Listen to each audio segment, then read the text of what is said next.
இவங்க ரெண்டு பேரும் அதாங்க நம்ம ஃபாசிசமும் நம்ம பாயாசமும்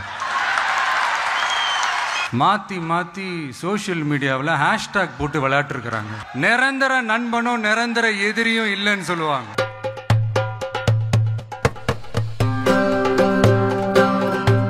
Kareem's Biryani Paradise at Liberty and Catering Services. கோடம்பாக்கத்தின் அறுசுவை அடையாளம். நெஞ்சில் குடியிருக்கும் வாட் ப்ரோ ராங் ப்ரோ தோழர்களே தோழிகளே வாட் ப்ரோ ராங் ப்ரோ. மக்களை பார்த்து பேசுங்க ப்ரோ, கண்ணாடி பார்த்து பேசாதீங்க ப்ரோ. கட்சி ஆரம்பிச்சு ஒரு வருஷம் ஆயிருச்சு. மக்கள் பிரச்சனைகள் ஏதாவது பேசுவாருன்னு பார்த்தேன். அவர் கட்சின்றாரு. அப்புறம் 2026ல நேரா சிஎம்ல போய் உட்கார போறாரு. ஆமா, அவர் ஒரு இது சொல்றாரு பாருங்க. இப்ப ஆட்சியில இருக்கிறவங்க எல்லாம் எப்பவுமே எப்படி இருக்கிறாங்க அப்படின்னா, வாரிசு அரசியல், ஊழல், பணம் பணம்னு எப்பவுமே பணம் இருக்கிறாங்களாம். மக்களை பத்தி எந்த கவலையுமே இல்லையா? இல்ல ஒரு நிமிஷம், இந்த வாட் ப்ரோ ராங் ப்ரோ அப்படிங்கிறதுக்கு எனக்கு உள்ள கொதிச்சுட்டே இருக்கு. என்ன தெரியுமா, அதைத்தான் நான் சொல்ல என்ன சொல்லுவேன், ஏ மூதேவி நீ ஃபர்ஸ்ட் கண்ணாடி பார்த்து பேசுறது நிப்பாட்டு, மக்களை போய் பார்த்து பேச. உனக்கு இந்த வாட் ப்ரோ ராங் ப்ரோ வராது. அது தவிர நிறைய வரும். இல்ல பிரச்சனை இருக்கு. இல்ல அதுக்கு தான் நான் சொல்ல வரேன். பணம் பணம்னு அலையிறாங்கன்னு சொன்னீங்களே, சரி தலைவா, நீங்க இவ்வளவு நாள் என்ன பண்ணிட்டு இருந்தீங்க? மக்கள்னு இருந்தீங்களா? மக்களுக்காக போராடிட்டு இருந்தீங்களா? சரி, கட்சி ஆரம்பிச்சீங்கல்ல, கோட்டுன்னு படம் இருக்கு. வக்கு, அதாவது கோட்டுன்னு ஒரு படம் எடுத்து ரிலீஸ் பண்ணதுக்கு வக்கு இருந்ததுக்கு எங்கிட்ட தெருவில் ஒரு போராட்டம் பண்ணிருப்பியா? இல்ல நீ கேக்குற வாட் ப்ரோ, ஆமா ராங் ப்ரோ. அவங்க மக்கள் பிரச்சனையை பத்தி கவலைப்படல அப்படின்னா நீ என்ன பண்ணிட்டு இருந்த? ரொம்ப ராங் ப்ரோ. கல்யாணத்துக்கு போறாரா, கர்மாதிக்கு போறாரா, ஆனா ஒரு மக்கள் பிரச்சனை. கர்மாதிக்கு போகல, இங்க புயல்ல செத்து போய் கிடக்குறாங்க. அவங்க வீட்டுக்கு போல, நேரா அவங்களே கூடுங்க, டெட் பாடி எடுத்து இங்க வாங்க, மிச்சம் மீதி நான் பாத்துக்கிறேன், ஒண்ணும் இல்லைன்னா போட்டோதான் அனுப்புங்க. கும்பமேளா நடக்குது, அங்க என்ன செய்யறாங்க தெரியுமா, ஒருத்தர் வித்துட்டு இருக்கான். எப்படின்னா, பாஸ்போர்ட் சைஸ் போட்டோவை நீங்க எனக்கு அனுப்பி விட்டுருங்க, வாட்ஸ்அப்ல போதும், கூடவே 1500 அனுப்பி விட்டுருங்க, நான் முக்கிய எடுத்து உங்களுக்கு ஸ்நானம் பண்ணி விட்டுருவேன், 1500 ஒன்லி. இது ஒரு சேவையா பண்றாங்க. அதே மாதிரி இங்க Vijay what bro wrong bro, body அனுப்புங்க, போட்டோ அனுப்புங்க, பனையூர் பங்காள வச்சு கும்பிட்டுட்டு அனுப்பி விட்டுருது அப்படிங்கிற. இல்ல அவரு சொல்றாரு, இவங்க எல்லாம் முன்னாடி எல்லாம் பண்ணையார்களா இருப்பாங்களாம். எங்க கட்சி எளிய மக்கள் கட்சி, நாங்க எளியவர்களுக்கான கட்சி. ஒரு 2 கம்ப்ளைண்ட் சொல்லியிருக்கிறாங்க. இங்கெல்லாம் இளைஞர்களா இருக்கிறாங்க, எளியவர்களா இருக்கிறாங்க அப்படின்னு சொல்றா. அப்படியா, நாம என்ன கேக்குறோம் அப்படின்னா, இளைஞர்களா இருக்கிறாங்க, எளியவர்களா இருக்கிறாங்க, அதெல்லாம் சரி. ஆட்சியில இருக்கிறவங்க எல்லாம் பண்ணையார்களா மாறிட்டீங்க அப்படின்னு சொன்னீங்கல்ல. நான் கேக்குறேன், பனையூர்ல நீங்களும் பண்ணையார்த்தனம் தானே பண்ணிட்டு இருந்தீங்க? முதல்ல வந்ததுமே பேசுனது ஹிந்தில இல்ல, இங்கிலீஷ்ல தமிழ்ல, அப்புறமா இங்கிலீஷ்ல. இருமொழி கொள்கை அவ்வளவுதான். இங்கேயும் அண்ணாதான் ஆள்றாரா, அண்ணாதான் ஆள்றாரு ப்ரோ. சரிதானே? சரி, என்ன பேசினாரு, யாருக்காக பேசினாரு அப்படின்னா, பிரசாந்த் கிஷோருக்காக. அந்த பிரசாந்த் கிஷோர் என்ன செஞ்சாரு அப்படின்னா, கையெழுத்து போட சொல்லிருக்காங்க. மும்மொழி கொள்கை எதிர்ப்பு, இன்னும் எல்லாமே ஒரு 5-6 பாயிண்ட் வச்சுட்டு கையெழுத்து இயக்கம் தாவேக்கா, அதாவது மிகப்பெரிய போராட்டத்தை முன்னெடுக்கிறாங்களாம். அதுல விஜய் கையெழுத்து போட்டாரு, புசி ஆனந்த கையெழுத்து போட்டாரு, ஆதவர்ஜினா கையெழுத்து போட்டாரு. பட் திஸ் ஸ்ட்ராட்டஜிஸ்ட், அதாவது பீகார்ல இருந்து வந்திருக்கிற பிரசாந்த் கிஷோரை கையெழுத்து போட சொன்னா, வாட் ப்ரோ ராங் ப்ரோ அப்படி நீ அங்க சொல்ல மாட்டியே. நீ பிரசாந்த் கிஷோர் சொல்லிக்கணும், வாட் ப்ரோ. அவர் தான் அந்த ஸ்ட்ராட்டஜியை வகுத்து கொடுத்தாரு. அவர் தான் கையெழுத்து போட சொல்லி ஒரு பிளான் பண்ணி கொடுத்தாரு. ஹேஷ்டேக் போட்டு அவர் தான். ஆனா கெட் அவுட் யாருன்னு கிடையாது, வெறும் கெட் அவுட்னு போட்டுருக்குது. சரிதானே? அப்ப அந்த ஸ்ட்ராட்டஜிஸ் பண்ணி கொடுத்தவரே சைன் போட மாட்டாராம், கையெழுத்து போட மாட்டாராம் இந்த போராட்டத்துக்கு. நீ அவருக்காக இங்கிலீஷ்ல பேசுற, இங்கேயே உன்னோட லட்சணம் தெரிஞ்சிருச்சு. இப்ப நாம அவர் தாராளமா கேட்கலாம். என்ன கேட்கலாம்னா, வாட் ப்ரோ ராங் ப்ரோ. இல்ல அதுலயும் அவருக்கு புரியுற மாதிரி சொல்றாரு. 1967ல அண்ணா ஆட்சி அமைச்சது போல, எம்ஜிஆர் 1977ல ஆட்சி பிடிச்சது போல இவங்களும் ஆட்சி பிடிச்சிருவோம். ஏண்டா வெண்ண 1967ல ஆட்சிக்கு வந்தாங்கன்னா அதுக்கு முன்னாடி 15 ஆண்டு கால கட்சியோட உழைப்பு இருக்குது. அதுக்கு முன்னாடி 18 வருஷம், அதுக்கு முன்னாடி பெரியாரு நீதி கட்சின்னு அவங்க போட்ட பவுண்டேஷன் இருக்குது. இவரு அப்படியே திருசா கூட ட்வீட் பாடிட்டு நேரா இங்க இறங்குவாராம் ஸ்டேஜ்ல. உடனே நாங்களாம் ஓடி ஓட்டு குத்திரணுமா. ஒரு சின்ன இது சொல்றேன். இன்னைக்கு உங்களுக்கு ஹேஷ்டேக் போட முடியுது. சோசியல் மீடியா இருக்குது, இன்ஸ்டாகிராம் இருக்குது, வாட்ஸ்அப் குரூப் இருந்துச்சு. ஒண்ணு இல்லைங்க. அன்னைக்கு 1949ல திமுக ஆரம்பிச்ச புதுசுல முதல் ஒரு வருஷத்துல 3000 பொதுக்கூட்டம் போட்டாங்க. அந்த 3000 பொதுக்கூட்டம் போடும்போது அவர்களை பார்த்து பெரியார் சொன்னது என்ன தெரியுமா? கண்ணீர் துளி கட்சி. ஆமா, ஏன்னா கண்ணீர் துளி மாதிரி ஆட்களே கொஞ்சம் பேர் தான், சின்ன பசங்க கொஞ்சம் பேர் போயிட்டு நீ என்ன பண்ணிருவீங்கன்னு பெரியாரே சொன்னார். அந்த பெரியாருடைய கொள்கையை ஏத்துக்கிட்டு பெரியார் கொள்கையை ஏத்துக்கிட்டு அவரை தலைவர்னு வச்சுக்கிட்டு இவங்க வேலை செஞ்சாங்க. முதல் ஆண்டில் மட்டும் 3000 பொதுக்கூட்டம் போட்டாங்க. நீங்க முதல் வருஷத்துல ஒரே ஒரு தடவை வெளியில வந்திருக்கீங்க. எதுக்காக வந்தாரு? அந்த பரந்தூர் விமான நிலையத்துக்கு ஊர்பட்ட அலப்பறை பண்ணிட்டு பரந்தூர் விமான நிலைய பிரச்சனை பத்தி பேசவா இல்ல விஜயோட பாதுகாப்பை பத்தி பேசவான்னு டிராமா பண்ணிட்டு போயிருக்கிட்டு நீ என்ன சொல்ற? 1967 1970 எம்ஜிஆர் மாதிரியும் நான் வந்து ஜெயிச்சிருவேன் அப்படின்னு சொல்றேன். எம்ஜிஆருக்கு அடிப்படை காரணம் அவருக்கு சினிமாங்கிற ஃபேஸ் இருந்துச்சு. ஆனால் அவர் வந்தது எந்த பின்னணியில இருந்து வந்தாரு? அவர் கட்சியில 21 வருஷம் இருந்தாரு. 21 வருஷம் தம்பி, சும்மா சாதாரணம் இல்ல. 21 வருஷம் சேம் டைலாக். அந்த நேரத்துல நீ என்ன பண்ணிட்டு இருந்ததுமா?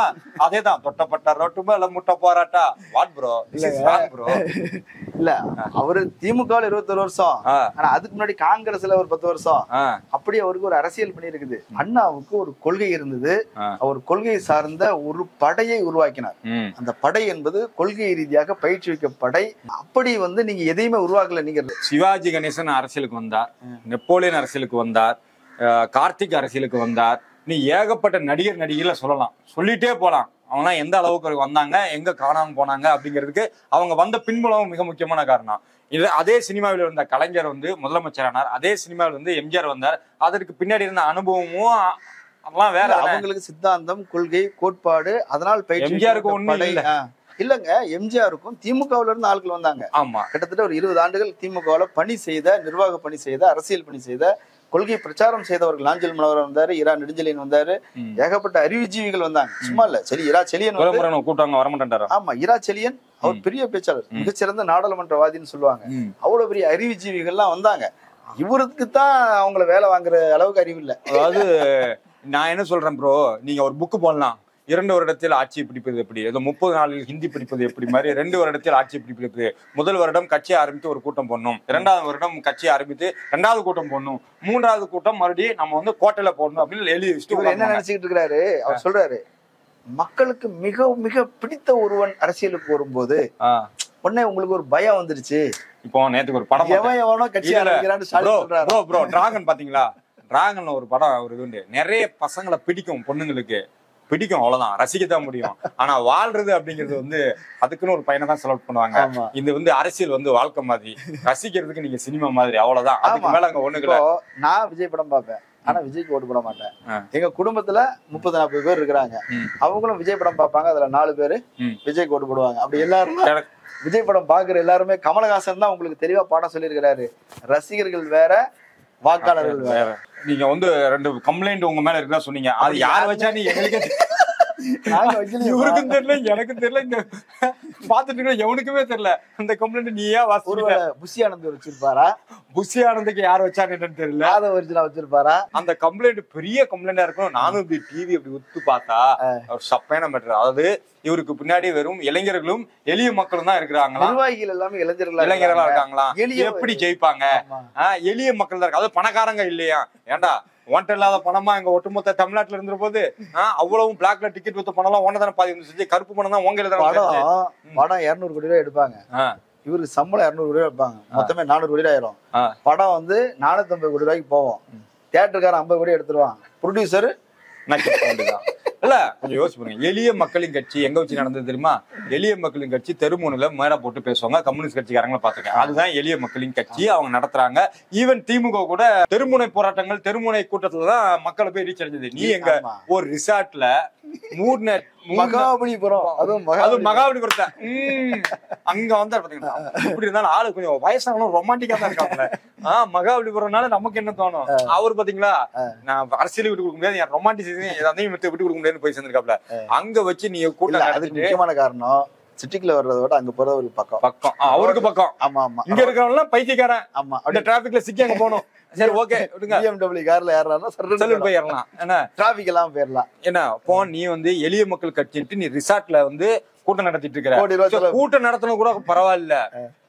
அங்க ஒரு ரிப்போர்ட்டர் வந்தாரு. உனக்கு என்ன நெஞ்செழுத்த இருந்தா பவுன்சர் வச்சு அடிச்சிருப்பேன். நானா அடிக்க சொன்னேன்னு கேட்பேன். அப்புறம் என்ன டேஸ் கட்டி பவுன்சர் கூட்டு வந்த? உனக்கு ரிப்போர்ட்டர்னா உனக்கு கேவலமா போயிடுச்சா? பத்திரிக்காரனா உனக்கு கேவலமா போயிடுச்சா? இல்ல, பத்திரிக்காரனா உனக்கு பாக்குறதுக்கு தம்மு இருக்கா, துப்பு இருக்கா? துப்பு இல்லாம அங்க செய்தி சேகரிக்க வந்த ஒரு பத்திரிகையாளரை நீ அடிச்சிருக்க பவுன்சரால. எதுக்கு பவுன்சர்? நீ மக்களுக்கு பிடித்தமானவன் தானே. முன்னாடி நீ நடிகர் பவுன்சர் வச்சு சுத்திட்டு இருந்த, நீ கட்சி ஆரம்பிச்சிட்டல, தொண்டர்கள் இருக்கிறான்ல, அவனையும் நீ ஆள் வச்சு அடிக்கிற, பவுன்சர் வச்சு அடிக்கிற, பத்திரிகையாளரையும் பவுன்சர் வச்சு அடிக்கிற, நாளைக்கு மக்களையும் பவுன்சர் வச்சு அடிப்ப. இப்போ நெருங்கவே முடியாத அளவுக்கு நீ என்ன பெரிய கடவுளா? இல்ல லார்டு லபக் தாசா? அது வேணா இருக்க வாய்ப்பு இருக்குது. வீட்டுக்கு முன்னாடி அந்த கேட்ட பாத்தீங்கன்னா அரண்மனை கேட். நீங்க பாருங்க, பெரிய இரும்பு கோட்டையை கூட பாருங்க. வாசல்ல பச்சை தண்ணி வைக்க மாட்டாங்க, ரசிகர்கள் வந்து வெயில்ல நிப்பாங்க. அத சொல்றது கேளுங்க, நீ பெரிய இரும்பு கோட்டையை வச்சுக்கோ, ஆனா அந்த இரும்பு கோட்டையை அடிச்சு உடைக்கிறதுக்கு எதுவும் பெரிய புல்லட் பாம்பு தான் வந்து போகணும்னு அவசியம் இல்ல. ஒரே செருப்பு ஒண்ணு போதும். ஒரு செருப்பை விட்டு எறிஞ்சு உன் மேல சொல்லிட்டான், அந்த வீட்டு மேல எரியப்பட்டிருக்கு ஒரு செருப்பு. அது விஜய் ரசிகரா இல்ல யாருன்னு தெரியல, ஆனா பொதுமக்கள் இருந்து ஒருத்தன் தான் எரிஞ்சிருக்கான். அதோட அர்த்தம் என்ன அப்படின்னா, நீ எல்லாம் என்னடா என் வெண்ண, நீ எல்லாம் என்னடா என் வென்று அடைச்சு போட்டு உட்கார்ந்து அரசியல் பண்ணிட்டு இருக்கிய, வெளியில வட மொன்ன அப்படிங்கிற கேள்விக்கு அடையாளம் தான் இந்த செருப்பு தூக்கி ஒருத்தர் வீசி. முதல்ல மக்களை சந்திக்க ப்ரோ, பத்திரிகையாளர்களை சந்திக்க ப்ரோ, அதுக்கு தைரியம் இல்லைன்னா புதுசா ஒரு பிரச்சனை ஆரம்பிச்சிருக்குதான். மும்மொழி கொள்கையா புதுசா ஆரம்பிச்சிருக்கான். 1928 இந்த பிரச்சனை ஆரம்பிச்சிருச்சு. நீ என்னைக்கு வரலாறு படிச்ச? நீ பார்த்தது எல்லாம் படம் பார்த்திருப்ப, வெளிநாட்டு படத்தை பார்த்துட்டு டைரக்டர் கூப்பிட்டு எனக்கு இந்த மாதிரி ஃபைட் வேணும், இந்த மாதிரி பாட்டு வேணும், இந்த ஹீரோயின் தான் வேணும், இந்த மாதிரி இல்ல இந்த ஹீரோயின் தான் வேணும் அப்படின்னு பேசிட்டு இருந்த உனக்கு எப்படி இன்னைக்கு வந்து மும்மொழி கொள்கை வந்து பிரச்சனை வந்திருக்கு உனக்கு? ரைட், ஓகேப்பா. கரண்ட் அரசியல் வந்து இந்திய அரசியல் அமைப்புல உருவாக்கும் போது மிகப்பெரிய விவாதம் நடந்த ஏரியா எது அப்படின்னா மொழி கொள்கை. ரொம்ப நீண்ட விவாதம் நடந்தது அப்படின்னு அம்பேத்கர் சொல்றாரு. 1962 இருந்து 65 வரைக்கும் இதுக்காக திமுக பெரிய பொதுக்கூட்டங்கள் போராட்டங்கள் நடத்தி இருக்குது. பாப்பாட்ட உட்காந்து இந்த மீன் இப்படி இருக்கும், இந்த ஆட்டுக்கறி இப்படி இருக்கும், இந்த மாட்டுக்கறி இப்படி இருக்கும்னு பேசுவியா? பேச மாட்டீங்க தானே. அப்புறம் இவர்கிட்ட உட்கார்ந்துட்டு அம்பேத்கர்ங்கிறீங்க, மொழி கொள்கைங்கிறீங்க. இல்லங்க, அவருடைய கொள்கை தலைவர் அது வாயில யாராலும் வட சுட்டுக்கலாம். நம்ம சீமான் கூட தான் ஏகப்பட்ட வட சுட்டுருக்காங்க. அண்ணாவை வந்து பின்பற்றுவதா சொல்றாங்க. அண்ணா வணக்கம் மக்களே, மோடி கூட தான் பேசுறாரு மொழி கொள்கை அது இதுன்னு. என் தலைவர் அவர் தலைவர். அண்ணாவை வந்து நம்ம நேசிக்கிறோம். அம்பேத்கர் எங்களுடைய கொள்கை தலைவர், பெரியார் எங்க கொள்கை தலைவர். அவங்க எல்லாம் இந்த விஷயம் பேசி அப்போ ஒரு மும்மொழி கொள்கை பிடிக்க இந்த கொள்கை தலைவர் மேட்டருக்கு வரலாம். இந்த வாரம் ஒரு நிமிஷம் பாருங்க. மும்மொழி கொள்கையில இவரு கருத்து என்ன அப்படின்னா, இவ்வளவு பெரிய பிரச்சனை நடந்துட்டு இருக்குது இங்க, இவங்க வந்து கெட் அவுட் மோடி, இங்க வந்து என்னது கெட் அவுட் ஸ்டாலின் அப்படின்னு ஹேஷ்டாக் போட்டு விளையாடிட்டு இருக்காங்க. சொல்லல, ஹேஷ்டாக் போட்டு விளையாடிட்டு இருக்காங்க. மாத்தி சோசியல் மீடியாவில் ஹேஷ்டாக் போட்டு விளையாட்டு இருக்காங்க.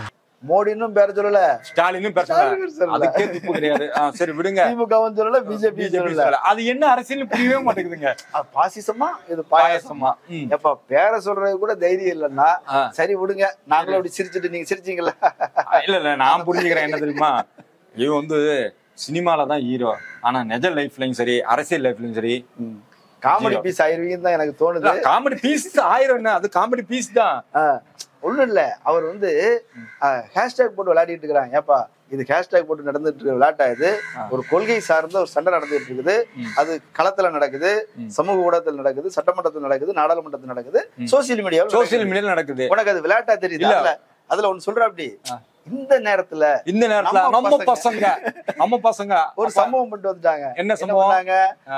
போயிட்டு இதுக்கு நடுவுல நம்ம பசங்க உள்ள பூந்து அங்க ஒரு சம்பவம் ஒண்ணு பண்ணிட்டு டக்குன்னு வெளியே வந்துடுறது. TVK for TN அப்படின்னு சொல்லி TVK for TN அப்படின்னு சொல்லி போட்டு வந்தாங்க. இது பெருமை இல்ல. அப்ப இது மட்டும் என்ன ஹேஷ்டாக் விளையாட்டு இல்லாம? அதான் சொன்னேன் bro, what bro, wrong bro எல்லாம் கண்ணாடி பார்த்து பேசிட்டு இருக்கீங்க ப்ரோ. சரியா பாருங்க, அவங்களாவது கொள்கை சார்ந்து சண்டை போட்டாங்க. நீ என்ன புடுங்க? இது என்ன TVK for TNங்கிறது அது என்ன கொள்கை சண்டை? அது மும்மொழி கொள்கை எந்த இடத்துல வருது? யார்பா நீங்களா? எங்கடா இருக்கீங்க? இவ்வளவு பெரிய கூட்டத்தை தற்கொலை ஆக்கிட்டு இருக்கீங்க, உனக்கு யாரும் அட்ரஸ் கொடுத்தது? நீங்க எல்லாம் ஸ்லீப்பர் செல்லா ப்ரோ? எனக்கு தெரிஞ்சு இவர் யாருக்கு ஸ்லீப்பர் செல்லுங்கிறத பெரிய ஆராய்ச்சி பண்ண வேண்டியிருக்கு. இப்போ பிரசாந்த் கிஷோர் வந்திருக்காருல்ல? ஆமா, பிரசாந்த் கிஷோர் வந்திருக்காங்க, ஆதவ அர்ஜுனா வந்திருக்காங்க, புஷி ஆனந்த் வந்திருக்காங்க, புஷி ஆனந்த் இருக்காங்க.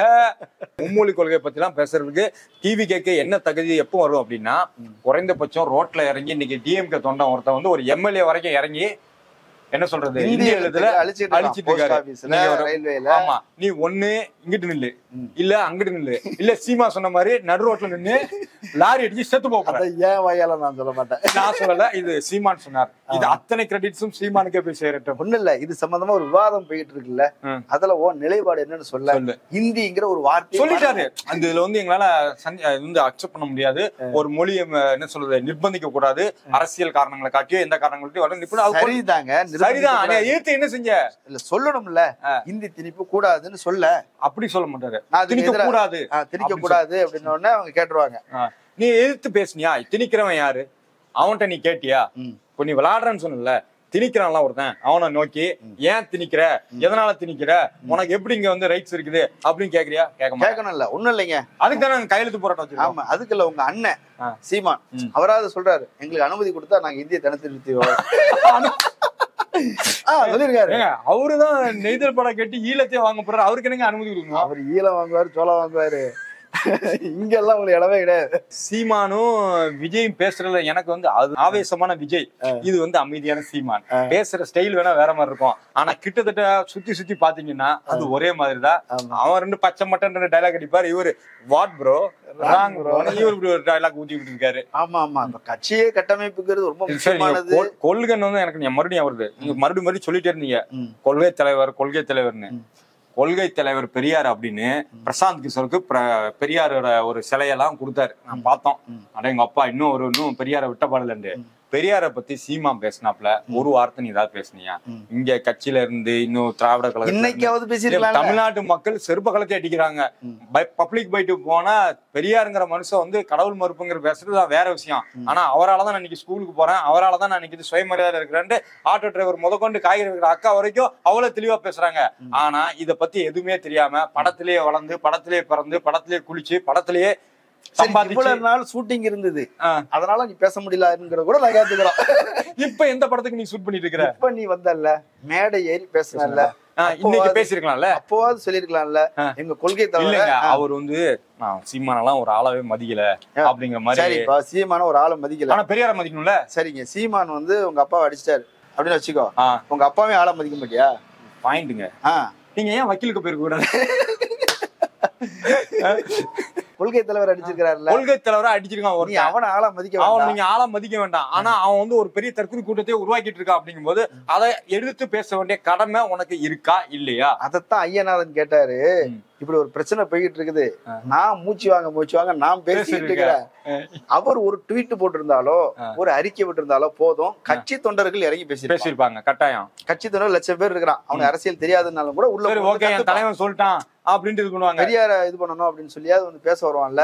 உலகத்திலேயே ஒரு கட்சியை வச்சுக்கிட்டு கட்சிக்காரங்களுக்கு வேலையே கொடுக்காத கட்சி தான். பிரசாந்த் கிஷோருக்கு வேலை கொடுப்பாரு, ஆதவர்ஜுனாக்கு வேலை கொடுப்பாரு. எப்படி தெரியுமா இருக்குது? இப்போ இந்த 2K கிட்ஸ் பசங்க எல்லாம் எப்படி தெரியுமா வந்து, அதாவது இந்த கொஸ்டினுக்குள்ள இந்த ஆன்சரு இப்படி வந்துட்டா போதும், நான் எழுதணும் எழுதலையோ, ஆனா நீயே ஆன்சர் எடுத்துக்கணும், நான் பாஸ் ஆயிடணும். அந்த மாதிரி இவரு நான் எதுவும் ட்வீட் போட மாட்டேன், தெருவுல இறங்கி போராட மாட்டேன், எதையும் பேச மாட்டேன். பிரசாந்த் கிஷோர் வந்துட்டாரு, ஆதவர்ஜுன் வந்துட்டாரு, இந்த 2 ஃபார்முலா இருக்கேன்ட்ட போதும், நம்ம ஜெயிச்சிரும் சிஎம் சீட்டு, அதுக்கப்புறம் நம்ம பாத்துக்கலாம் என்ன பேசலான்ட்டு. ஆமா, இதுல பிரசாந்த் கிஷோர் அவரு வந்து பெரிய ஸ்ட்ராட்டஜிஸ்ட். இவரு ஆதவ் சொல்ற அப்படி பிரசாந்த் கிஷோர் வந்துட்டாருன்னு பயப்படுறாங்க. என்னமோ அவர் சொல்றாரு, எங்களுக்கு அறிவாளிகள் எங்களை நோக்கி வரவது பயப்படுறாங்க. அறிவாளிகள்னு ஏன் சொல்ற? உண்டு இருந்த ஒரே ஒரு அறிவாளி ஐயநாதன், அவரையும் வெளில போயிட்டாரு, அவரையும் காண்டேத்தி அனுப்பிட்டீங்க. இல்ல அவர் சொன்ன காரணம் என்ன தெரியுமா? ஏங்க ஒரு கட்சியை ஆரம்பிச்சுட்டு லீவு போட்டாங்க போவாங்க, ஃபீல்டுக்கு வந்து மக்களை சந்திக்கணுங்க, மக்கள் அரசியல் பேசணுங்க அப்படின்னு அவர் சொல்றாரு. அவரை மதிக்கிறதே இல்ல, கட்சிக்காரங்களுக்கு வேலை கொடுங்கன்னு சொல்றாரு, அதையும் மதிக்கல. அப்போ இருந்த ஒரு அறிவாளியும் வெளியே போயிட்டாரு, வேற யாரும் வெளியில வர மாட்டாங்க. ஏன்னா வேற எங்க யாரும் அறிவாளிங்க கிடையாது. ஓகே, இதுல பிரசாந்த் கிஷோர் அவர் வந்து 3 பிரச்சனைகளை வந்து வியூகம் தெரிஞ்சு போச்சு. அவர் வந்து அவர் வாயில ஒப்புதல் கொடுத்துட்டாரு, தமிழ்நாடு மாடல் சூப்பர் மாடல்ங்கிறாரு. திராவிட மாடல் சொன்னா வாய் சுலுக்கிக்கும், அதனால தமிழ்நாடு மாடல் சொன்ன நோ ப்ராப்ளம்.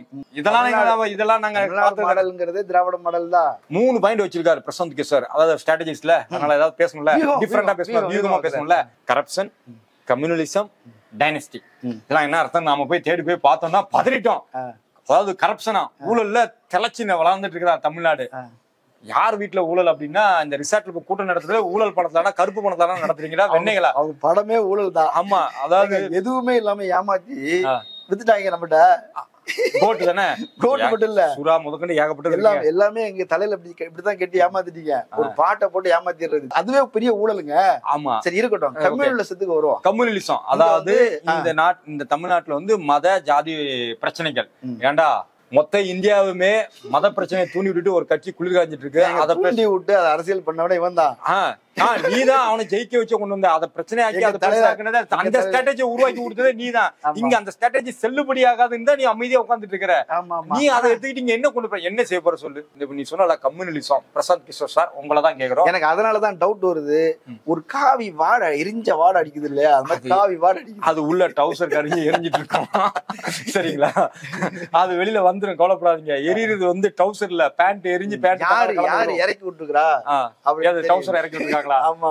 பிரசாந்த் கிஷோர் ஏன் வந்தாரு, விஜய் ஏன் இறக்கி விட்டுக்கிறாங்க? பிரசாந்த் கிஷோருக்கும் பிஜேபிக்கு உண்டான தொடர்பு எல்லாத்துக்கும் அறிஞ்சது. சொந்த ஊர்லயே கட்சி வச்சு கட்சி நடத்தி ஜெயிக்க முடியாத டெபாசிட் கூட வாங்க துப்பு இல்லாத அந்த ஸ்ட்ராட்டஜிஸ்ட் இங்க வந்து புதுசா இவருக்கு விஜய்க்கு ஸ்ட்ராட்டஜிஸ்ட் பண்ணி கொடுக்கலாம். அதை விஜய் வேற நம்புறாராம், கூடவே ஆதவர்ஜுனா வேற. இந்த மாதிரி ஒரு தற்கொலை கூட்டத்தை நான் வேற பார்த்தது இல்ல. ஜெயிக்கிற கட்சிக்கு வேலை செஞ்சா ஜெயிக்கும். கம்யூனலிசம் விடுங்க. எப்படி தெரியுமா, 40% ஓட்டு வாங்குறவன 41 வாங்க வைக்கலாம். அவ்வளவுதான் பண்ண முடியும். 7 வாங்குறவன 8 வாங்க வைக்கலாம். அவ்வளவுதான். சீமான் ஓட்ட கொஞ்சம் சேர்த்து வாங்கலாம். அவ்வளவுதான். அதை தவிர அங்க ஒண்ணும் புடுங்க முடியாது. கம்யூனலிசம். சோ மத பிரச்சனை ஜாதி பிரச்சனைக்கு இங்க மக்கள் வந்து இயல்பாவே எதிர்த்து அடிப்பாங்க.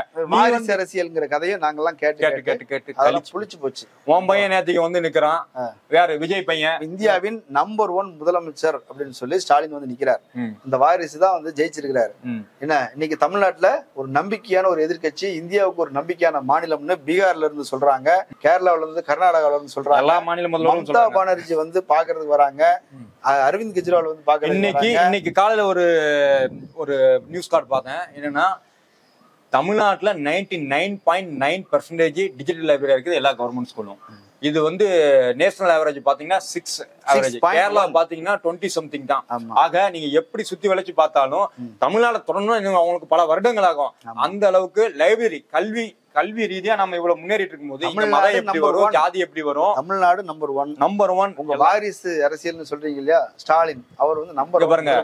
ஒருத்தன் எப்படி வருது தெலுங்கு முதல்வர் ஆகலாம், எப்படி வந்து கன்னட முதல்வர் ஆகலாம்னு வச்சு ஒண்ணுக்கு பேசிட்டு இருக்கான். இன்னொருத்தன் எப்படி வாரிசு முதல்வர் ஆகலாம், எப்படி வாரிசு அரசியல் பண்ணலாம்னு கேட்டுட்டு இருக்காங்க. இவனு எவனுக்குமே தமிழ்நாடு முன்னேறி இருக்க அதை யார் பண்ணிருக்கா என்ன பண்ணிருக்காங்கிறத கணக்கெல்லாம் கிடையாது. எதை சொல்லி குறை சொல்லலாம், எதை வச்சு அடிக்க முடிஞ்சா அடிக்கலாம். ஏன்னா வேற பாயிண்ட் இல்லையே. இல்லையா வாரிசுங்கிறான், ஒருத்தன் தெலுங்குங்கிறான், கன்னடங்கிறான். என்னடா what bro, this is wrong bro. கிரவுண்ட்ல மக்கள் பிரச்சனைகளை பேசி அது யாராக இருந்தாலும் சரி, அது மவனா இருந்தாலும் சரி, பேரனா இருந்தாலும் சரி, இல்ல பேத்தியா இருந்தாலும் சரி, யாராக இருந்தாலும் சரி, மக்கள் ஆதரிச்சா அவங்க ஓட்டு போட்டா அவங்க முதலமைச்சரா ஆக முடியும். அவ்வளவுதான். அவங்க வாரிசா இருக்கிறாங்களா அல்லது பாரிசா இருக்கிறாங்களா எங்களுக்கு அது பிரச்சனை கிடையாது. அவங்க நல்லவங்களா இருக்கிறாங்களா, கொள்கையே நல்லபடியா போராடணும்னா ஒன்னே கூட மக்கள் ஆக்குவாங்க. ஆனா அந்த அறியும் தெரியல குறியும் தெரியலையே, தெரியுது தற்கூரின்னு தெரியுது. எனக்கு தெரிஞ்ச நண்பர்கள் விஜய் ரசிகர்களா இருந்து ஒருவேளை விஜய்க்கு ஓட்டு போட்டு பாக்கலாமேன்னு பேசிக்கிட்டு இருந்த என் நண்பர்கள் சிலர் சொன்னதை நான் சொல்லிடுறேன். அவங்க என்னன்னா, விஜய் வந்து ஒரு கொள்கையை அறிவிச்சிருக்கிறார், சூப்பர் எனக்கு பிடிச்சிருக்குது, திராவிட கொள்கை தமிழ் தேசியம் எனக்கு பிடிச்சிருக்குது அப்படின்னு சொன்னாங்க. அப்புறம் கொஞ்ச நாள் கழிச்சு என்னங்க லீவ் போட்டாரு அப்படின்னாங்க. இல்லங்க ஷூட்டிங் போயிருக்கிறாரு. சரிங்க, அடுத்தது என்ன? அடுத்ததும் வெளியே வரமாட்டேன்றாருங்க, மழை பெஞ்சாலும் வெளியே வரமாட்டேன்றாருங்க. ஐய இது ஆவாது போல இருக்க, இது அப்படியே சொல்றாங்க. என்னங்க சீமானன் நம்பினா அதுவும் தேராம போயிடுச்சு, இவரை நம்பினா இதுவும் தேரலையா? அதாவது யாருக்கெல்லாம் திராவிட வெறுப்பு திமுக வெறுப்பு இருக்குதோ, அதாவது ஆண்டாண்டு காலமாக இந்த பார்ப்பனிய ஊடகத்தால திணிக்கப்பட்ட இந்த வெறுப்பு இருக்கு பாத்தீங்களா, இந்த வெறுப்பை அரிச்சிக்கிறதுக்கு, இந்த வெறுப்பை வந்து என்ன சொல்றது வெண்டிலேட் பண்ணிக்கிறதுக்கு நீங்க வேணா விஜயை நம்பலாம் அல்லது சீமானை நம்பலாம். ஆனால் என்றும் நிலையான ஒரு உறுதியான ஒரு சித்தாந்த பிடிப்புள்ள ஒரே ஒரு கட்சியாக இல்ல ஆட்சியாக இருக்கிறது இப்ப என்ன அப்படின்னு பார்த்து அதை ஃபாலோ பண்றதுதான் நம்மளோட புத்திசாலித்தனம். மக்களுடைய புத்திசாலித்தனமும் அதுதான். மக்கள் தெளிவாதான் இருக்கிறாங்க. உங்களுக்கு என்ன குழப்பினாலும் சரி அவங்க ஒண்ணும் வேவாது. இந்த ஆதவர்ஜினான்னு ஒரு ஆலயம் மறந்துட்டான். மண்டையை சுரியறதுக்கு பேனா வச்சிருக்கிற ஒரே ஆள் ஒரு தான். ஒருத்தர் இடலாம் மூக்க கூட தான், இன்னொருத்தர் இடலாம் மண்டையை சுரிதான். ஆதவர்ஜினா என்ன சொல்றாரு, 2011 நீங்க கூட்டணி கணக்கு எல்லாம் போட்டீங்க. அதை எங்க தலைவர் சொன்னாரு, உங்க கூட்டணி கணக்குகளை உடைச்சி மக்கள் வந்து தாவ ஜெயிக்க வச்சிருவாங்க அப்படிலாம் சொன்னா. அப்படி 2011 பிரச்சனையே வேற. ரெண்டுமே பொய்யான குற்றச்சாட்டு. 2G பிரச்சனை, இன்னொன்னு ஈழ பிரச்சனை. ரெண்டுலயுமே பொய்யான ஒரு குற்றச்சாட்டை சொல்லி ஒரு பொது கருத்து உருவாக்கி ஏமாத்திட்டீங்க. நாங்களே ஏமாந்தோம். நானும் ஏமாந்தேன். ஆமா, நானும் அப்ப நிறைய எழுதி போட்டிருக்கேன். திமுக வெறுப்பு, காங்கிரஸ் வெறுப்புன்னு இருந்தேன். திரும்பி பார்க்கும்போது பார்த்தா அதுக்கான காரணம் அது வேற ஒரு ஆளு, இதுக்கு காரணம் அது வேற ஒரு. நாம வந்து பிஜேபி இன்னைக்கு உட்கார்ந்ததுக்கு நாமளும் ஒரு பொறுப்புங்கிற குற்ற உணர்ச்சி இப்பவும் எனக்கு இருக்குது. நம்ம எல்லாம் சேர்ந்துதான் ஏமாந்துட்டோம், தவறு செஞ்சுட்டோம். அந்த புரிதல் இல்லாம தான் அன்னைக்கு சிக்கிட்டோம். அதுக்கு நான் பயங்கரமா நாளா ஒவ்வொரு மேடலையும் ஒவ்வொரு இடத்துல நான் மன்னிப்பு கேட்டுட்டு இருக்கிறேன். எனக்கு ரத்த கண்ணீர் சில நேரம் இப்படி அதை யோசிச்சேன்னா இவ்வளவு பெரிய தப்பு பண்ணிருக்காங்க, நான் ஒரு 4 பேரையாவது நாங்க எடுத்துருப்போம்ல. ஆமா, அதனால அந்த காலகட்டத்துல இருந்து தாண்டி மொத்த மக்களுமே மாறி மீண்டும் திமுகவையும் காங்கிரஸ் கூட்டணியோட சேர்த்துதான் அங்க ஆட்சி கொண்டு வந்திருக்கிறோம். அன்னைக்கு ஆராசா பேசுறாரு, நான் பார்த்த ராகுல் காந்தி வேற, ஒரு புக் அனுப்புங்க அப்படிங்கிறாரு. ராகுல் காந்தி வந்து எனக்கு வந்து புக் அனுப்புங்க, நான் இதை பத்தி படிச்சுக்கணும், சுயமரியாதை பத்தி இது பண்ணிக்கணும், சமூக நீதினா என்னன்னு இது பண்ணிக்கணும், இந்த ரிசர்வேஷனை பத்தி இதுல என்ன மாதிரி இருக்குது, இதுல யாரோட ஆதிக்கம் இருக்குது, என்ன இருக்குது அவரு கேட்டு வாங்கி படிக்கிறாரா ராகுல் காந்தி. இன்னைக்கு நீங்க வந்து காங்கிரஸ் கட்சியோட தலைவரா இருக்காரு ராகுல் காந்தி, ஆனா அவர் ஃபாலோ பண்றது என்ன, திராவிட. இன்னொன்னு என்ன பாத்தீங்கன்னா, அந்த 2011 கணக்குகள் எல்லாம் போட்டு நீங்க தோத்து போயிட்டீங்கல்ல, அது போல இப்பவும் தோத்துருவீங்கன்னா அப்போ மாதிரி மக்களும் இல்ல, நாங்களும் இல்ல, திமுகவும் இல்ல. நீங்க அந்த பழைய கணக்குகளை எடுத்துக்கிட்டு அப்படிலாம் தூக்கிட்டு வராதீங்க தயவு செய்து. இப்போ கிரவுண்டே வேற. ஆமா, சோ உங்க கூட்டணி கணக்கெல்லாம் தாண்டி நாங்க என்னைக்கோ வந்தாச்சு. 200 தொகுதிகளில் ஜெயிக்கிறத பத்தி நாங்க பேசிட்டு இருக்கிறோம். ஆமா, நீ வந்து என்ன பேசிட்டு இருக்கா, 40 சீட்டு எம்எல்ஏயாவது வாங்கிடுவோமா, அது எப்படி இருக்குமான்னு பேசிட்டு இருக்கீங்க. நீங்களும் கூட்டணி பேசுறீங்க. அதான் அவர் சொல்லிட்டாரு, நிரந்தர எதிரியும் இல்லை, நிரந்தர நண்பர்களும் இல்லைன்னு சொல்லிட்டீங்க. இது எதுக்கு பிட்ட போற அப்படின்னா, நீ கூட்டணி போறதுக்கு தான் தெரியுது. ஏன்னா உனக்கே தெரியும் வலிமை என்னன்னு. உனக்கு ஒருத்தரும் ஓட்டு போட போறது இல்ல, போட்டாலும் அது ஒரு 18 to 21. ஆமா, இல்ல 18 to 21 எல்லாம் கிடையாது. அவங்களும் இப்ப நான் முதல்வன் இந்த மாதிரி திட்டத்துலதான் ஃபாலோ பண்றாங்களே தவிர இவரை யாரும் ஃபாலோ பண்றது கிடையாது. இல்லைங்க, அவர் பிரசாந்த் கிஷோர் சொன்னதாக ஒரு கதையை வந்து அளந்து விட்டாங்க. 15% இருந்து 20% வரைக்கும் ஓட்டு இருக்குது அப்படின்னாங்க. அந்த கதையெல்லாம் அவர் சொல்ல மாட்டாரு, என்ன தெரியும். அவர் இன்னைக்கும் சொல்லல, உங்களுக்கு 6% இருந்து 8% ஓட்டு இருக்குது அப்படின்னு நம்புறோம். எதெல்லாம் வச்சு உங்களுக்கு வந்து அந்த ஒரு ஆப்ல வந்து பதிவு பண்ணிருக்காங்க இல்லையா, அதை வச்சு இருக்கலாம்ங்கிறது. அது ஸ்கூல் பசங்களா ஆப்ல பதிவு பண்ணதானே, இந்த மிஸ் கால் மாதிரி பிஜேபி உள்ள இத்தனை பேர் மிஸ் கால் கொடுத்துருக்காங்க, இத்தனை லட்சம் பேர் எனக்கு மெம்பர்ஸா இருக்காங்க. ஏடா இதுக்கு பேசாம ரோட்ல நடந்து போறவங்க எல்லாம் எங்க கட்சிக்காரன் இல்லைங்க. ஸ்மார்ட் போன் வாங்கி கொடுத்துருக்காங்க ஸ்கூல்ல, வந்து கிளாஸ்ல டியூஷன் படிக்கிறதுக்காக வாங்கி கொடுத்துருந்தாங்க. அந்த பசங்க எல்லாம் மெம்பர் ஆயிருக்காங்க.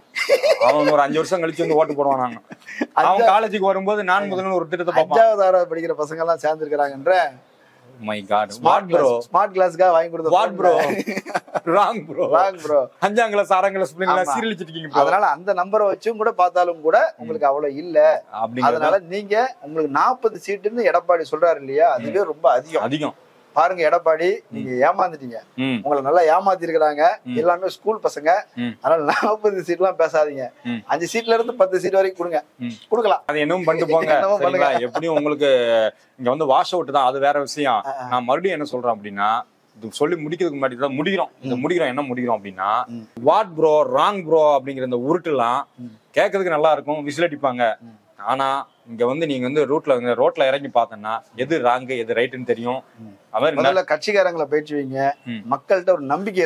கட்சிக்கார பௌத்தியம் சொல்லுது, அடுத்த வருஷம் வந்து பூத் கமிட்டி மாநாடு போறாராம். அந்த பூத் கமிட்டி மாநாட்டுல உங்களுக்கு எல்லாம் சொல்றேன்டா, அட்ரஸ் பண்ணி காட்டுறேன்டா நாங்க யாருன்னு. எலெக்ஷன்ல குறைஞ்சபட்சங்க நான் மக்கள்கிட்ட போறேன், வேலை செய்யறேன், மக்கள் ஆதரவை திரட்டி காட்டி 2026 ஓட்டு வாங்கி காட்டுறேன். நான் மும்மொழி கொள்கைக்கு எதிராக இன்னைக்கு நான் போராட்டத்துல இறங்குறேன். எங்களுடைய போராட்டத்தை பாருங்க, தமிழ்நாடே அதிர போகுது, இந்தியாவே திரும்பி பார்க்க போகுது சொல்லல. சரியா, மக்கள்கிட்ட போறேன்னு ஒரு வார்த்தை வரல. இந்த தொகுதி மறுசீராய்வுன்னு ஒண்ணு கொண்டு வந்துட்டு இருக்கானுங்க, அதை பாருங்க. இன்னைக்கு பாருங்க, இன்னைக்கே நான் அதுக்கான போராட்டத்தை முன்னெடுக்கேன், அதை சொல்ல காணும். ஏன்னா வேற இந்த பெண்களுக்கான வன்முறை அதுக்கு எதுவும் பண்றியா? அதுவும் இல்ல, இங்க எதுவும் இல்ல. இந்தியா முழுக்க நடந்துட்டு இருக்கு. இல்ல மணிப்பூரை பத்தி இது வரைக்கும் வாய் திறந்து எதுவுமே பேசுறது கிடையாது. ஆனால் அடுத்த வருஷம் பூத் கமிட்டி போட்டு அதேதான் மறுபடியும் பிரசாந்த் கிஷோரும் ஆதவ அர்ஜுன் தான் ஓட்டு வந்துடும். அதுக்குண்டான ஸ்ட்ராட்டஜி அவங்க பாத்துக்கிடுவாங்க. பூத் கமிட்டில ஆள் போட்டா அவங்க உட்காந்து அச்சடிச்சிருவான் ஓட்டெல்லாம். சரி, கற்பனையிலேயே வாழ்றாரு. நீ ஒண்ணு இல்லையா, இதுக்கு நீ ஒரு பொதுக்கூட்டமாக போட்டு இருந்திருக்கலாம். இந்த மாதிரி ஒரு ரிசார்ட்ல கோடிக்கணக்கில் செலவு பண்ணி நீ அவ்வளவுதான் செலவு பண்ண வேண்டாம். பத்திரிகையாளர் மன்றத்துக்கு போனா ஒரு 5000 10,000 தான் நினைக்கிறேன். கூட வேண்டாங்க. இல்ல சொல்றது கேள்வி கேட்பாங்க. நீ வேற பத்திரிகையாளர் மன்றம் போனா பத்திரிகையாளர் கேள்வி கேட்பாங்க, ஒரு பதில் தெரியாது. யாரு பக்கத்துல எல்லா நேரமும் ஆதவ அர்ஜுனா உட்காந்து பதில் சொல்லிட்டு இருப்பாரா?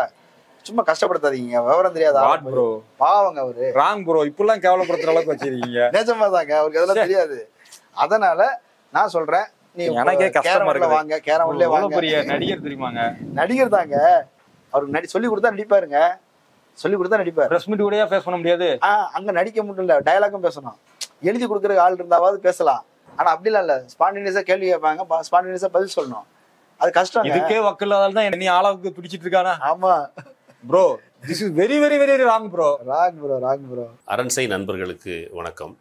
அரண்சை ஊடகம் சுயேட்சையாக இயங்குவதற்காகவே உருவாக்கப்பட்டது. நாம் செய்கிற வேலை உண்மையிலேயே மக்களுக்காக செய்கிறோம் என்பதை நீங்கள் நம்பினால், வாய்ப்பு இருந்தால் இந்த ரேசர் பே கியூஆர் கோடுக்குள்ளே நீங்கள் அதை ஸ்கேன் பண்ணி எங்களுக்கு உங்களால் இயன்றதை விருப்பம் இருந்தால் ஆதரவு தெரிவிக்கலாம்.